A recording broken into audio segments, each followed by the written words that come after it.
Sawadee ka! Hello guys and welcome back to my channel. This is a new Ma'am Shalakwacherang City, ang he, she, it here in Thailand. So for today's video, ang pag-uusapan natin, paano nga ba ako na-monetize, magkano ang sweldo, at ano ang requirements para ma-approve ni YouTube at ni AdSense ang inyong partnership. Without further ado, sige, pag-usapan na nga natin sa mga mamshi ito na, no? So, nung na-approve pala yung channel ko, yung partnership ko with YouTube and AdSense, noong January 15, 2019. So, ilang linggo pa lang naman, mga 3 weeks. Ayan. I'm very happy kasi, syempre, na-achieve ko na-reach ko na yung requirements ni YouTube at ni AdSense. So, unang-una guys, paano ka nga ba kikita kay YouTube? At ano ang mga requirements? Siyempre, of course, you have to sign up ng YouTube account. So, you can use your Google email address or Google account. And then, isip ka na, ano nga ba yung content na gusto mo maging laman ng YouTube channel mo?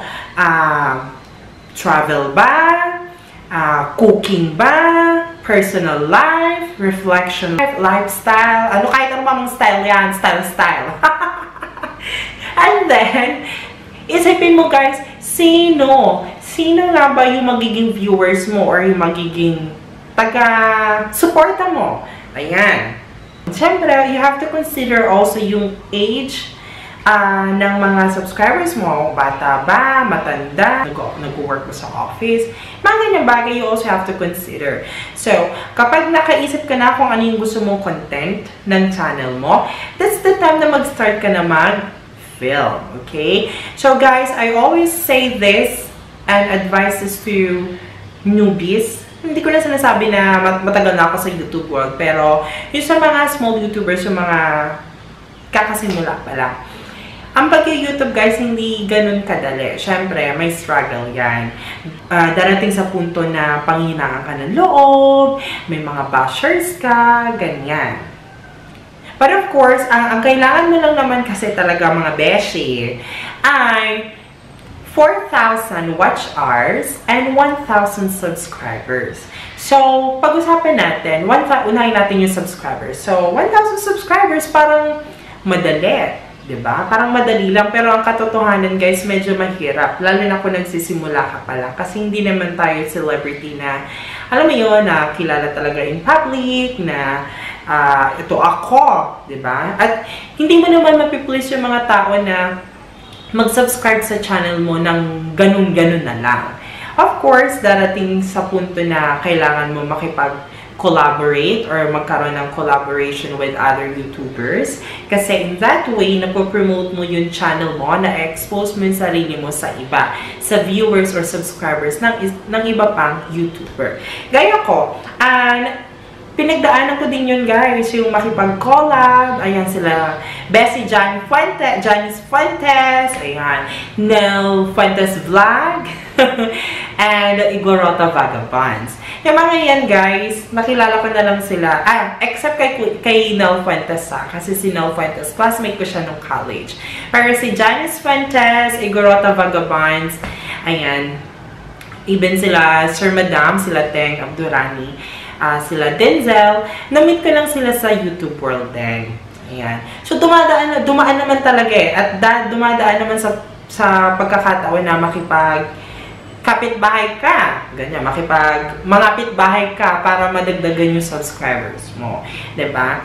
Ayun, trabahuhin nyo yun guys. Yung iba nga nakakaya nila or nagagawa nila within 1 month, na-reach na yung 1,000 subscribers. Ako, in my case, kasi second account ko na to, yung unang account ko, may problema doon. So, kumbaga, tinotal shutdown ko na siya. And then, naglipat ako dito. So, I started this account yata, yung pag-upload ng around May, I think May. Yung first vlog ko na upload dito ay yung travel namin ni Nel Fuentes Vlog sa Chiang Rai White Temple.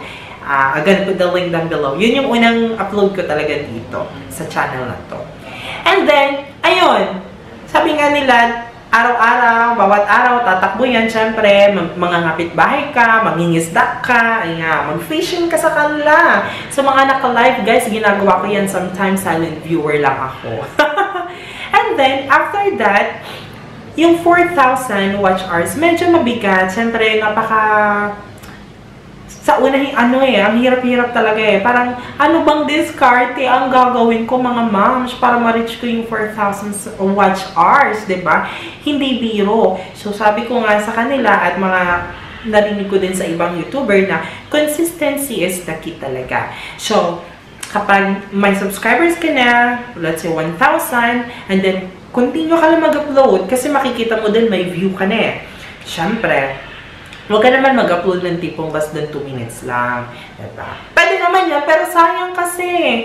Masyadong maigsi yung 1 minute. Eh, ilan ang tatargetin mo? 4,000 watch hours. So, pag kinumpit mo yun, nasa magkano yun? 240,000 ba? Or 280,000 minutes. Diba? Ano yung 1 minute nila, te? Mga moms. Siyempre naman, utakan din natin pa kahit paano. Make it mga 3 minutes. Kaya, diba? At least times 3.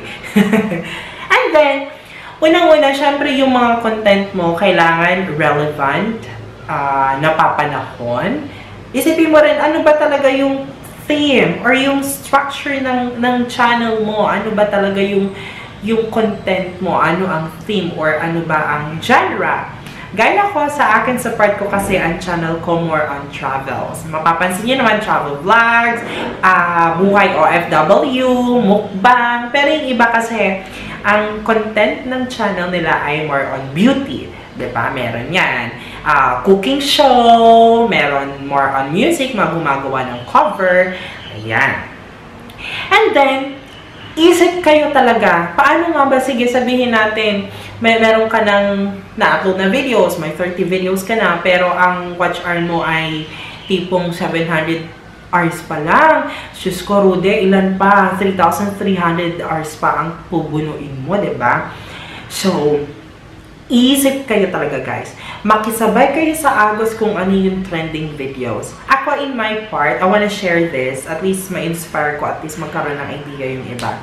Na-reach ko yung 4,000 watch hours. And yun lang kasi naging problema ko talaga. Super struggle ko. Kasi nung time na yun, nung hindi ko pa alam, ano lang ako, upload ng travel vlogs ko, sometimes 10 minutes, pero makikita mo naman, ilang minutes lang yung retention ng viewers mo, diba? Parang first 3 minutes lang, or first 4 minutes. Swerte ka na kung may mag-watch talaga ng full video, full watch dyan sa vlog mo. Diba? Yung mga supporter, loyal supporter natin yun. Kaya, nagpapasalamat tayo sa mga loyal supporters natin, diba? Ayan, maraming salamat. So, going back, ako guys, nung time na yon, ang nagpakalaking tulong sa akin o yung humatak talaga sa watch hour ko ay yung Miss Universe. Una yung kay Catriona Gray, yung preliminary competition nila that was held in, of course, dito sa Thailand. That was December 15, I guess. 15 or 14, parang ganyan. Tama ba? Basta yun na yun, second week. Yun guys, kasi yung video na yun, I uploaded that video, overnight, naka-reach ako ng nasa 10,000 views kaagad. And that video lasts for 4 minutes. Yes, if I'm not mistaken, 4 minutes. So, na-motivate ako that time. Sabi ko, oh my God, overnight pa lang may 10,000 views na ako. So, sabi ko, what if, ano kaya ang susunod ko na video? Siyempre, preliminary competition yon, meron pang coronation. And then, yun na nga. So, before mag-coronation day or coronation night, I got like 24,000 views. So, nag-compute ako, 24,000 views divided by 60, sabi na lang natin 1 minute. Diba? Divided by 60, ilang hours yun? So, panalo na. Ang laking tulong na yun. Parang 500, 600 hours na yung tulong nun. Diba? So, that time, meron akong roughly 700 or 800 watch hours. So, pinagpatuloy ko. Ito na. Dumating na yung coronation ng Miss Universe. So, akong ginawa ko, video, fresh, diba? So, ayun, ang ginawa ko, kinonsolidate ko yung mga videos na nakuha ko and then upload ka agad. Ayun, guys, parang in-upload ko siya ng lunchtime and then pagtingin ko ng hapon after my class, mga 2:30 past half 2, ang views ko na that time nasa 5,000. Tapos, pag uwi ko, naging parang 8,000. Tapos, kinagabihan, naging 10,000. Naging 15,000. Kinabukasan, naging 20,000. Nang nakalipas ang 2 araw, naging 50,000. Naging 60,000. Naging 80,000. And now, guys, until now, parang may 115,000 views na ako for that video lang, ha. And I found out na parang nung ma-approve ni Google at ni AdSense yung partnership ko. Ma-under review pala, sorry. Nung ma-under review na yung channel ko, para nakuha ko sa kanya, kay Miss Universe, ng 3,000 watch hours. Siyempre, meron pa ako ibang videos, diba? That time, umabot siya ng 4,000 something. Pero na-reach ko yon yung 4,000 watch hours na yun by, when was that? December 28, when I was, saan ba ako papunta nun? Papunta sa Saraburi and Loy, kasama ko yung side teacher ko. So, nasa travel ako. That morning, na-surprise ako kasi pagtingin ko ng YouTube creator ko, guys, I wanna share this. Ito yung ginagamit ko kasing app para mag-check ako ng number of views, total watch hours, and earning. Download nyo siya, guys. Meron ito sa Google Apps and also sa iOS. Alam ko, pwede siya sa iOS. Ito, this one. Ito, guys. Ayan, this one. Let me show. Ayan. Hindi ko na mapakita lahat, guys, kasi makita niyo yung revenue ko. Ayan. Ang laking tulong talaga, guys, kasi hindi ko in-imagine kasi nung time na yun, parang pinanghihinaan na talaga ako ng loob. Ano ba? Paano ko ba ma-reach yung 4,000 watch hours? Nagla-live ako. Ginawa ko talaga yung, guys, live. Hanggat may panahon, tapos upload. Nakikita ko naman, and I'm very happy kasi may mga subscribers tayo or loyal subscribers na nagko-comment, nagla-like, and na-appreciate ko yun talaga, guys. Diba? And before that, syempre, special shoutout tayo. Shoutout pala kay Jeric Lorilia, yung classmate ko nung college, kay Sir Jeric. Jeric, belated happy birthday, and kay Menerose Reclemente. Office mate ko siya before, nung nag-work pa ako sa call center sa Philippines. Ayan, and of course, Teng Abdurani, Sir Madam. Ayan, kasi nagtatampo na daw bakit hindi ko daw siya na-shoutout. MKTV. Ayan, si MKTV lagi yan nagko-comment sa akin. Thank you so much, guys. And also, si Madam Jessie Bundukin. Ayan, ang ating madam. Okay, so going back, mabalik tayo dun sa topic natin. So, yun na nga, guys, no? Na-approve yung, na-under review yung channel ko ng December 28th. And then, I received an email from YouTube na na-approve yung partnership ko with them ng January 15. I'm very happy kasi syempre may revenue na nare-receive. So, malapit ko na ma-reach yung 10,000, yung $10 para sa PIN verification. Kaya guys, please, huwag nyo pong i-skip yung mga video ads na makikita nyo or mag-show kapag nanonood kayo ng mga videos ko. Help me, guys. Help me to fund my travels kasi syempre, diba, yung magiging earning ko dito kay YouTube, yun naman ang gagamitin ko pang travel funds ko, pambili ng plane ticket or pang book ng hotel. Para may bago tayong magiging content. Also, malapit ko na ma-reach yung $10 PIN verification ni Google AdSense, which is ipapadala sa address ko sa Philippines. And I'll update you guys dun sa mga susunod na buwan, kung gaano ko katagal ma-reach yung $100 para may payout ko yung first salary ko kay AdSense at kay YouTube. Itong advice ko sa mga nagsisimula pa lang at gustong gumawa ng YouTube channel or maging YouTube vlogger para magkaroon kayo ng salary. Guys, personally, ito ang advice ko sa inyo. Huwag niyong dibdibin yung pag-YouTube. Siyempre, lahat naman tayo may buhay outside YouTube, diba? Mayroon tayong personal life. Ako may full-time job ako. I'm teaching here in Thailand at the same time. May business ako. I manage my business. Siyempre, yung pag-YouTube, sinasama ko lang siya sa mga activities ko pag nagka-travel, which is, yun naman talaga yung reason bakit ako nasa YouTube eh. Gusto ko lang i-film yung mga travels ko and alam niyo, may regrets nga ako in the past eh, kasi I've been to many places. Iba kasi guys eh.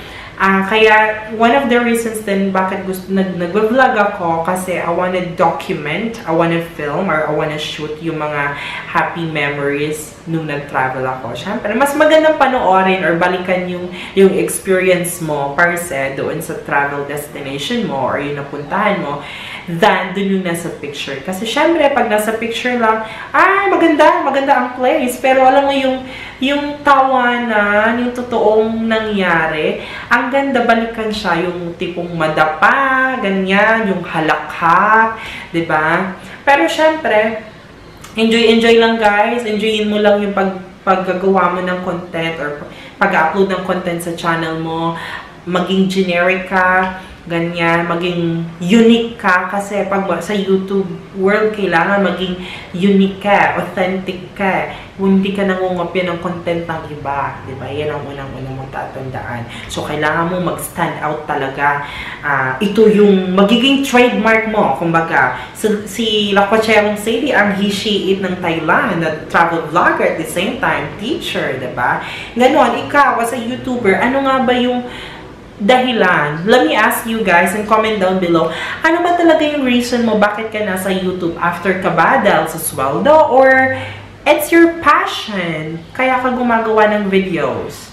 Diba? Comment down below guys kung ano yung talagang reason nyo bakit nandito kayo sa YouTube at bigay din kayo, comment din kayo kung ano yung mga suggestion nyo para ma-reach yung 1,000 subscribers and 4,000 watch hours. Okay? Again, if you like this video, please give me a thumbs up. Click the subscribe button if you haven't subscribed to my channel yet, and please click the bell button, guys, so you'll be notified every time na may new upload ako. Okay, until our next video. Thanks for watching, guys. Bye. Sawadee ka.